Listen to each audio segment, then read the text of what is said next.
চলো বন্ধুরা, এবার রান্নার ব্যবস্থা করছি। দেখো লাল শাক আর এই ডাঁটাগুলো দিয়ে রসুন দিয়ে পেঁয়াজ দিয়ে চচ্চড়ি। দুটো মানুষ অল্প অল্প রাঁধলেই হয়ে যায়, বেশি লাগে না। দেখো চৌকিতে বসে আমি এই ডাঁটার শাক টাক এগুলো সব কেটে দিতাম আর তোমার কাকু রান্না করতেন। আর এখন দেখো আমাকে করতে হচ্ছে, এই দাঁড়িয়ে দাঁড়িয়ে এগুলো কাটা মানে আমার পক্ষে খুবই কষ্টদায়ক। আমার পায়ের এত যন্ত্রণা করে না যে কি বলবো, শুধু পা নয় গো, কোমরেরও প্রচণ্ড যন্ত্রণা হয়। কিন্তু এখন যদি আমি গিয়ে বিছানায় কাটতে বসি জানো তো শরীরটা এলিয়ে যাবে। ওই জন্য কিছু করার নেই, এখন খেয়ে উঠেই সকালের টিফিনটা আমি এই শাক কাটতে বসিয়েছি। মানে ডাঁটা শাকের যে ডাঁটাটা, এই ডাঁটাটাও কিন্তু খুব সুন্দরভাবে চচ্চড়ির মতো রান্না করা যায়। ঘরে আমার ছোটো চুনো মাছ নেই, চুনো মাছ থাকলে চুনো মাছ দিয়েও কিন্তু এটা খুব সুন্দর রান্না করা যায়। যাই হোক, আমি আলু দিয়ে পেঁয়াজ দিয়ে রসুন দিয়ে ডাঁটা চচ্চড়ি রান্না করব, সেই জন্য এগুলো ধুয়ে নিয়েছি। এবার এগুলো কিন্তু বসে আমি কেটে নেব। আর ওই দিয়ে দেখো গাছগুলো সব মরে যাচ্ছে জানো তো।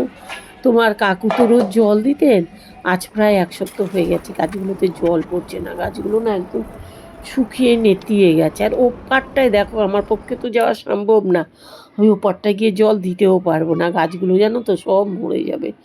এখান থেকে আমি দেখছি এটা দিয়ে যতটা জল দেওয়া যায় দিচ্ছি, জানি না দিতে পারছি কি না, ওইটুকুন জলে ওদের পেট ভরছে কি না। তোমাদের কাকুর তো দিয়ে অভ্যাস, আমি বুঝতে পারছি না। তো যথাসাধ্য আমি চেষ্টা করছি জল দিতে।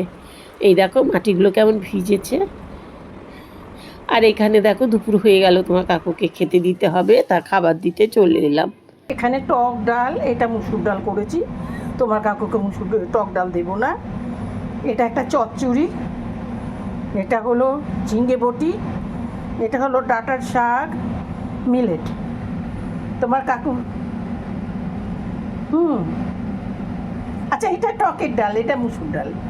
তোমার কাকুর জন্য মুসুর ডাল, চচ্চড়ি, ডাঁটার শাক, আর এটা একটা বটি, ঝিঙে বটি। চলো খাবার নিয়ে চলে এলাম স্যার খাবার নিয়ে। চলো খেতে বসে যাই। আরে বাবারে, মিনিট বাবা, ফ্যানটা না দিলে হবে না। দিয়েছি তো, হ্যাঁ দিয়েছি। আচ্ছা হচ্ছে ডাঁটার শাকটা একটু লবণ বেশি হবে। লেবুগুলো শুকোচ্ছে।